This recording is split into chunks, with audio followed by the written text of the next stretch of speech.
Canada ਜੋ ਕਿ ਕਈ ਦਹਾਕਿਆਂ ਤੋਂ ਦੂਸਰੇ ਮੁਲਕਾਂ ਦੇ ਲੋਕਾਂ ਲਈ ਤੇ ਖਾਸ ਤੌਰ ਤੇ ਪੰਜਾਬੀਆਂ ਲਈ ਇੱਕ ਪ੍ਰਸਿੱਧ ਇਮੀਗ੍ਰੇਸ਼ਨ ਡੈਸਟੀਨੇਸ਼ਨ ਰਿਹਾ। ਪਰ ਕੀ ਅੱਜ ਦੀ ਤਾਰੀਖ ਵਿੱਚ ਵੀ ਇਹ ਦੇਸ਼ ਓਨਾ ਹੀ ਡਿਮਾਂਡ ਵਿੱਚ ਹੈ ਜਾਂ ਕੀ ਲੋਕਾਂ ਨੇ ਹੁਣ ਦੂਜੇ ਮੁਲਕਾਂ ਵੱਲ ਰੁਖ ਕਰਨਾ ਸ਼ੁਰੂ ਕਰ ਦਿੱਤਾ ਹੈ? ਅੱਜ ਦੇ ਇਸ ਵੀਡੀਓ ਵਿੱਚ ਮੈਂ ਤੁਹਾਨੂੰ ਦਿਖਾਉਂਗੀ ਕਿ ਕੈਨੇਡਾ 2023 ਵਿੱਚ ਇੱਕ ਆਮ ਆਦਮੀ ਲਈ ਕਿਹੋ ਜਿਹਾ ਰਿਹਾ। ਫੂਡ ਪ੍ਰਾਈਸਿਸ ਤੋਂ ਲੈ ਕੇ ਹੈਲਥ ਕੇਅਰ ਤੱਕ ਤੇ ਹਾਊਸਿੰਗ ਤੋਂ ਲੈ ਕੇ ਐਮਪਲੋਇਮੈਂਟ ਤੱਕ ਮੈਂ ਤੁਹਾਡੇ ਨਾਲ ਸਾਂਝੀ ਕਰੂੰਗੀ ਕੈਨੇਡਾ ਦੀ 2023 ਦੀ ਅਸਲ ਤਸਵੀਰ।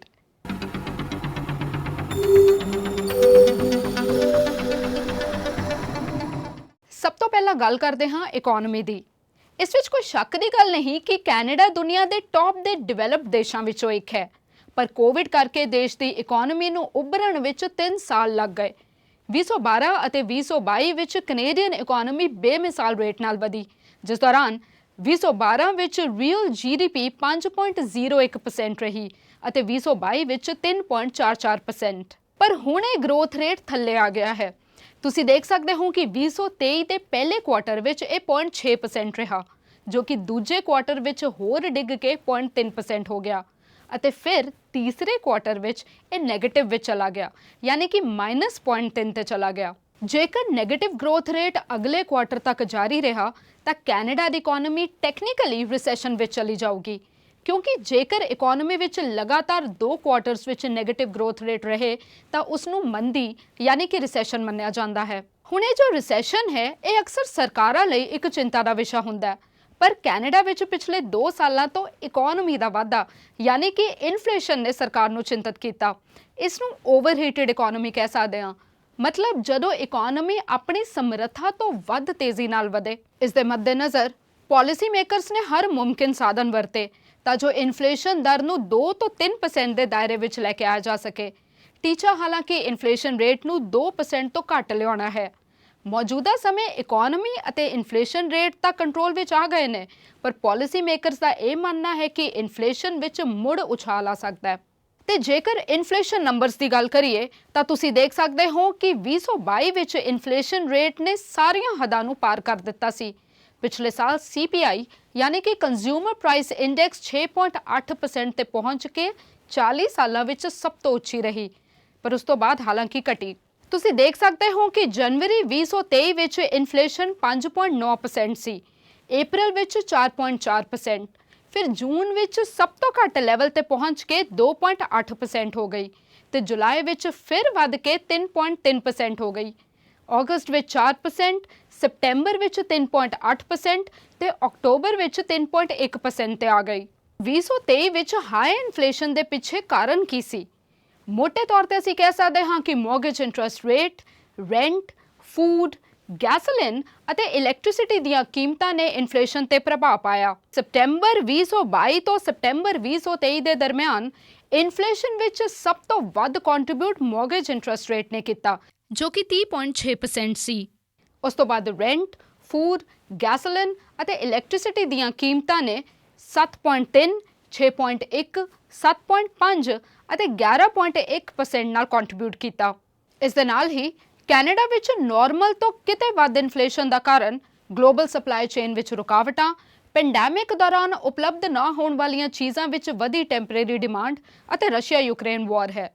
ਰੀਜ਼ਨ ਖੈਰ ਕੋਈ ਵੀ ਹੋਵੇ, ਪਰ ਮਹਿੰਗਾਈ ਨੇ ਕਸਟਮਰਸ ਨੂੰ ਨਿਚੋੜ ਕੇ ਰੱਖ ਦਿੱਤਾ। ਮੌਰਗੇਜ ਪੇਮੈਂਟਸ ਵਧੀਆਂ, ਲੋ ਇਨਕਮ ਗਰੁੱਪਸ ਵਾਲਿਆਂ ਦੀਆਂ ਫੂਡ ਬੈਂਕਸ ਤੇ ਨਿਰਭਰਤਾ ਵਧੀ ਤੇ ਵੱਡੀ ਗਿਣਤੀ ਵਿੱਚ ਪਰਿਵਾਰ ਕਰਜ਼ੇ ਵਿੱਚ ਡੁੱਬ ਗਏ। ਸਭ ਤੋਂ ਵੱਡਾ ਝਟਕਾ ਹੈ ਉਹ 올ਡ ਏਜ ਪੈਨਸ਼ਨਰਸ ਨੂੰ ਲੱਗਿਆ, ਜਿਨ੍ਹਾਂ ਨੂੰ ਇੱਕ ਸੀਮਤ ਸਿਕਿਉਰਿਟੀ ਅਮਾਉਂਟ ਮਿਲਦਾ ਹੈ, ਪਰ ਉਸ ਵਿੱਚ ਉਹਨਾਂ ਦਾ ਗੁਜ਼ਾਰਾ ਨਹੀਂ ਹੋ ਸਕਿਆ ਤੇ ਇਹੋ ਜਿਹੀ ਹਾਲਤ ਰਹੀ ਨਵੇਂ ਇਮੀਗ੍ਰੈਂਟਸ ਅਤੇ ਇੰਟਰਨੈਸ਼ਨਲ ਸਟੂਡੈਂਟਸ ਦੀ ਵੀ। ਹੁਣ ਇਨਫਲੇਸ਼ਨ ਰੇਟ ਨੂੰ ਕੰਟਰੋਲ ਕਰਨ ਦੇ ਚੱਕਰ ਵਿੱਚ ਬੈਂਕ ਆਫ ਕੈਨੇਡਾ ਨੇ 1.5 ਸਾਲ ਵਿੱਚ 10ਵਾਂ ਰੇਟ ਆਫ ਇੰਟਰਸਟ ਵਧਾ ਦਿੱਤਾ। ਕੋਵਿਡ ਆਊਟਬ੍ਰੇਕ ਦੇ ਸਮੇਂ ਜੋ ਰੇਟ ਆਫ ਇੰਟਰਸਟ 0.25% ਸੀ, ਉਹ ਜੁਲਾਈ 2022 ਵਿੱਚ ਵੱਧ ਕੇ 2.5% ਹੋ ਗਿਆ। ਫਿਰ ਦਸੰਬਰ 2022 ਵਿੱਚ 4.25% ਤੇ ਚਲਾ ਗਿਆ। ਤੁਸੀਂ ਦੇਖ ਸਕਦੇ ਹੋ ਕਿ ਕਿਵੇਂ ਜਨਵਰੀ 2023 ਵਿੱਚ ਹੋਰ ਵੱਧ ਕੇ 4.50% ਹੋ ਗਿਆ ਅਤੇ ਉਸ ਮਗਰੋਂ ਜੁਲਾਈ 2023 ਤੋਂ ਲੈ ਕੇ ਹੁਣ ਤੱਕ 5% ਤੱਕ ਸਥਿਰ ਹੈ। ਪਰ ਬੈਂਕ ਆਫ ਕੈਨੇਡਾ ਦੇ ਗਵਰਨਰ ਦੀ ਇਹ ਵਾਰਨਿੰਗ ਹੈ ਕਿ ਜੇਕਰ ਲੋੜ ਪਈ ਤਾਂ ਇਹ ਹੋਰ ਵੱਧ ਸਕਦਾ ਹੈ। ਹੁਣ ਵਿਆਜ ਦਰ ਵਿੱਚ ਵਾਧੇ ਨੇ ਕੈਨੇਡਾ ਵਿੱਚ ਪਹਿਲਾਂ ਤੋਂ ਹੀ ਚੱਲ ਰਹੀ ਹਾਊਸਿੰਗ ਪ੍ਰੋਬਲਮ ਨੂੰ ਹੋਰ ਵਧਾ ਦਿੱਤਾ। ਪਾਲਿਸੀ ਮੇਕਰਸ ਨੇ ਉਮੀਦ ਕੀਤੀ ਸੀ ਕਿ ਰੇਟ ਆਫ ਇੰਟਰਸਟ ਦੇ ਵਾਧੇ ਨਾਲ ਘਰ ਦੀਆਂ ਕੀਮਤਾਂ ਘਟਣਗੀਆਂ। ਕੁਝ ਹੱਦ ਤੱਕ ਘਟੀਆਂ ਵੀ, ਪਰ ਵਿਆਜ ਦਰ ਵਿੱਚ ਵਾਧੇ ਅਤੇ ਮੌਰਗੇਜ ਅਪਰੂਵਲ ਦੀਆਂ ਕਠੋਰ ਸ਼ਰਤਾਂ ਕਰਕੇ ਲੋ ਇਨਕਮ ਪਰਿਵਾਰ ਅਤੇ ਫਰਸਟ ਟਾਈਮ ਬਾਇਰਸ ਲਈ ਘਰ ਦਾ ਸੁਪਨਾ ਹੀ ਬਣ ਕੇ ਰਹਿ ਗਿਆ। ਘਰਾਂ ਦੀ ਡਿਮਾਂਡ ਥੱਲੇ ਚਲੀ ਗਈ ਤੇ ਬਿਲਡਰਸ ਨੇ ਨਵੇਂ ਕੰਸਟਰਕਸ਼ਨ ਪ੍ਰੋਜੈਕਟਸ ਨੂੰ ਰੋਕ ਦਿੱਤਾ। Canada mortgage and housing corporation ਦਾ ਕਹਿਣਾ ਹੈ ਕਿ 1.4 ਮਿਲੀਅਨ ਪਰਿਵਾਰਾਂ ਨੂੰ 2023 ਵਿੱਚ ਡੀਸੈਂਟ ਰਿਹਾਇਸ਼ ਨਹੀਂ ਮਿਲੀ।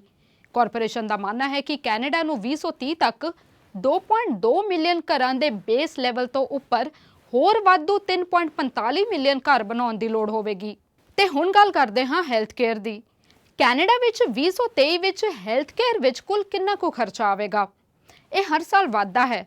ਪਿਛਲੇ ਸਾਲ 331 ਬਿਲੀਅਨ ਡਾਲਰ ਸੀ ਤੇ ਇਸ ਸਾਲ 2.8% ਦੇ ਕਰੀਬ ਵਧਣ ਨਾਲ ਸਪੈਂਡਿੰਗ 344 ਬਿਲੀਅਨ ਡਾਲਰ ਹੋਣ ਦਾ ਅਨੁਮਾਨ ਹੈ। ਜਾਂ ਫਿਰ ਇਹ ਵੀ ਕਹਿ ਸਕਦੇ ਹੋ ਕਿ ਇਹ 8,740 ਡਾਲਰ ਪ੍ਰਤੀ ਵਿਅਕਤੀ ਹੋਵੇਗੀ। ਅੱਛਾ, ਹੁਣ ਗੱਲ ਆਉਂਦੀ ਹੈ ਕਿ ਕੀ ਇਹ ਜੋ ਫੰਡਿੰਗ ਹੈ ਇਹ ਸੂਬਿਆਂ ਲਈ ਕਾਫੀ ਹੈ? ਨਹੀਂ, ਕਿਉਂਕਿ ਪਿਛਲੇ ਕਈ ਸਾਲਾਂ ਤੋਂ ਸੂਬਿਆਂ ਨੇ ਫੈਡਰਲ ਸਰਕਾਰ ਤੋਂ ਐਡੀਸ਼ਨਲ ਫੰਡਿੰਗ ਦੀ ਮੰਗ ਕੀਤੀ ਹੈ, ਇਹ ਕਹਿੰਦੇ ਹੋਏ ਕਿ ਮੌਜੂਦਾ ਦਿੱਤੀ ਜਾ ਰਹੀ ਫੰਡਿੰਗ ਤਹਿਤ ਉਹ ਲੋੜੀਂਦੀਆਂ ਸੇਵਾਵਾਂ ਪ੍ਰਦਾਨ ਨਹੀਂ ਕਰ ਪਾ ਰਹੇ ਨੇ। ਫਿਰ ਆਖਰਕਾਰ ਫੈਡਰਲ ਸਰਕਾਰ ਅਤੇ ਪ੍ਰੋਵਿੰਸ ਤੇ ਟੈਰੀਟੋਰੀਜ਼ ਨੇ ਇੱਕ ਡੀਲ ਤੇ ਮੋਹਰ ਲਗਾਈ, ਜਿਸ ਦੇ ਤਹਿਤ 196.1 ਬਿਲੀਅਨ ਡਾਲਰ ਦੀ ਐਡੀਸ਼ਨਲ ਫੰਡਿੰਗ ਹੋਵੇਗੀ, ਜੋ ਕਿ 10 ਸਾਲਾਂ ਦੌਰਾਨ ਦਿੱਤੀ ਜਾਵੇਗੀ। ਤੇ ਹੁਣ ਜੇਕਰ 2023-2024 ਦੀ ਗੱਲ ਕਰੀਏ ਤਾਂ ਸਰਕਾਰ ਸੂਬਿਆਂ ਨੂੰ ਕੈਨੇਡਾ ਹੈਲਥ ਟ੍ਰਾਂਸਫਰ ਦੇ ਤਹਿਤ 49.4 ਬਿਲੀਅਨ ਡਾਲਰ ਦੇਗੀ, ਜੋ ਕਿ 2022-2023 ਤੋਂ 9.3% ਵੱਧ ਹੈ ਜਾਂ 4.2 ਬਿਲੀਅਨ ਡਾਲਰ ਵੱਧ ਹੈ। ਓਵਰਆਲ ਹੈਲਥ ਕੇਅਰ ਸਟਾਫ ਦੀ ਘਾਟ, ਲੰਬੇ ਵੇਟਿੰਗ ਟਾਈਮਸ ਅਤੇ ਏਜਿੰਗ ਪਾਪੂਲੇਸ਼ਨ ਵਰਗੇ ਕੁਝ ਫੈਕਟਰਸ ਕਰਕੇ 2023 ਵਿੱਚ ਦੇਸ਼ ਦੀ ਹੈਲਥ ਕੇਅਰ ਦੀ ਤਸਵੀਰ ਕਾਫੀ ਖਰਾਬ ਰਹੀ। ਕੈਨੇਡਾ ਦਾ ਜ਼ਿਕਰ ਅਧੂਰਾ ਰਹਿੰਦਾ ਹੈ ਜੇਕਰ ਇਸ ਵਿੱਚ ਪ੍ਰਵਾਸੀਆਂ ਦੀ ਗੱਲ ਨਾ ਕੀਤੀ ਜਾਵੇ। 2023 ਵਿੱਚ ਇੰਨੀ ਮਹਿੰਗਾਈ ਦੇ ਬਾਵਜੂਦ ਮਾਈਗ੍ਰੈਂਟਸ ਅਤੇ ਇੰਟਰਨੈਸ਼ਨਲ ਸਟੂਡੈਂਟਸ ਦਾ ਦੇਸ਼ ਵਿੱਚ ਆਉਣਾ ਜਾਰੀ ਰਿਹਾ। ਡੇਟਾ ਮੁਤਾਬਕ ਇੰਟਰਨੈਸ਼ਨਲ ਸਟੂਡੈਂਟਸ ਕੈਨੇਡੀਅਨ ਇਕੋਨਮੀ ਵਿੱਚ 22 ਬਿਲੀਅਨ ਡਾਲਰ ਦਾ ਯੋਗਦਾਨ ਪਾਉਣਗੇ ਅਤੇ ਅਰਾਊਂਡ 2 ਲੱਖ ਜੌਬਸ ਪੈਦਾ ਕਰਨ ਵਿੱਚ ਅਹਿਮ ਭੂਮਿਕਾ ਨਿਭਾਉਣਗੇ। ਪਰ ਇਸ ਦੇ ਬਾਵਜੂਦ ਓਵਰਕਰਾਊਡਿੰਗ ਦੇ ਪ੍ਰਭਾਵਾਂ ਨਾਲ ਨਜਿੱਠਣ ਲਈ ਸਰਕਾਰ ਨੇ ਇੰਟਰਨੈਸ਼ਨਲ ਸਟੂਡੈਂਟਸ ਦੇ ਕੈਨੇਡਾ ਵਿੱਚ ਆਉਣ ਲਈ ਕੰਡੀਸ਼ਨਸ ਨੂੰ ਸਖਤ ਕਰਨਾ ਸ਼ੁਰੂ ਕਰ ਦਿੱਤਾ ਹੈ। ਤੇ ਜੇਕਰ ਕੈਨੇਡਾ ਦੀ ਜੌਬ ਮਾਰਕੀਟ ਦੀ ਗੱਲ ਕਰੀਏ ਤਾਂ 2023 ਵਿੱਚ ਇਸ ਦੀ ਤਸਵੀਰ ਠੀਕ-ਠਾਕ ਰਹੀ। ਅਨਐਮਪਲੋਇਮੈਂਟ ਰੇਟ ਵੀ ਘਟ ਰਿਹਾ, ਜੋ ਕਿ ਨਵੰਬਰ 2023 ਵਿੱਚ 5.8% ਸੀ। ਦਿੱਕਤ ਆਈ ਤਾਂ ਬਸ ਹਾਈ ਸਕਿਲਡ ਪ੍ਰੋਫੈਸ਼ਨਲਸ ਦੀ ਘਾਟ ਦੀ। ਤੇ ਜੇਕਰ ਇੱਥੇ ਦੂਜੇ ਦੇਸ਼ਾਂ ਤੋਂ ਆਏ ਹੋਏ ਹਾਈ ਸਕਿਲਡ ਪ੍ਰੋਫੈਸ਼ਨਲਸ ਹੈ ਵੀ ਤਾਂ ਉਹਨਾਂ ਨੂੰ ਯੋਗਤਾ ਮੁਤਾਬਕ ਮੌਕੇ ਨਹੀਂ ਮਿਲੇ। ਇੰਸਟੀਚਿਊਟ ਆਫ ਕੈਨੇਡੀਅਨ ਸਿਟੀਜ਼ਨਸ਼ਿਪ ਲਈ ਕਾਨਫਰੰਸ ਬੋਰਡ ਆਫ ਕੈਨੇਡਾ ਨੇ ਇੱਕ ਸਟੱਡੀ ਕੰਡਕਟ ਕੀਤੀ ਸੀ, ਜਿਸ ਤੋਂ ਇਹ ਪਤਾ ਚੱਲਿਆ ਕਿ ਦੂਜੇ ਦੇਸ਼ਾਂ ਤੋਂ ਆਏ ਕੈਨੇਡਾ ਵਿੱਚ ਸੈਟਲ ਹੋਏ ਕਾਫੀ ਲੋਕਾਂ ਨੇ ਕੁੱਲ ਮਿਲਾ ਕੇ 2023 ਵਿੱਚ ਕੈਨੇਡੀਅਨ ਇਕੋਨਮੀ ਤੇ ਸਭ ਤੋਂ ਵੱਧ ਪ੍ਰਭਾਵ ਪਾਇਆ ਇਨਫਲੇਸ਼ਨ ਦੀ ਉੱਚੀ ਦਰ ਨੇ, ਜਿਵੇਂ ਕਿ ਫੂਡ, ਹਾਊਸਿੰਗ ਤੇ ਗੈਸ ਦੀਆਂ ਕੀਮਤਾਂ। ਇਸ ਤੋਂ ਇਲਾਵਾ ਹਾਊਸਿੰਗ ਅਫੋਰਡੇਬਿਲਿਟੀ ਦਾ ਸੰਕਟ, ਹਾਊਸਹੋਲਡ ਮੌਰਗੇਜ ਤੇ ਨਾਨ ਮੌਰਗੇਜ ਕਰਜ਼ੇ ਵਿੱਚ ਵਾਧੇ, ਵਿਆਜ ਦੀ ਉੱਚ ਦਰ ਕਰਕੇ imbalanced consumer budget and last but not the least ਮੰਦੀ ਦਾ ਡਰ। ਹੁਣ ਦੇਖਣਾ ਇਹ ਹੋਵੇਗਾ ਕਿ ਆਉਣ ਵਾਲਾ ਨਵਾਂ ਸਾਲ ਯਾਨੀ ਕਿ 2024 ਕੈਨੇਡਾ ਲਈ ਕਿਹੋ ਜਿਹਾ ਰਹੇਗਾ। ਮੈਂ ਹਾਂ ਡੈਬੀ ਰਾਏ ਤੇ ਜੁੜੇ ਰਹੋ ਕਨੈਕਟ FM ਦੇ ਨਾਲ।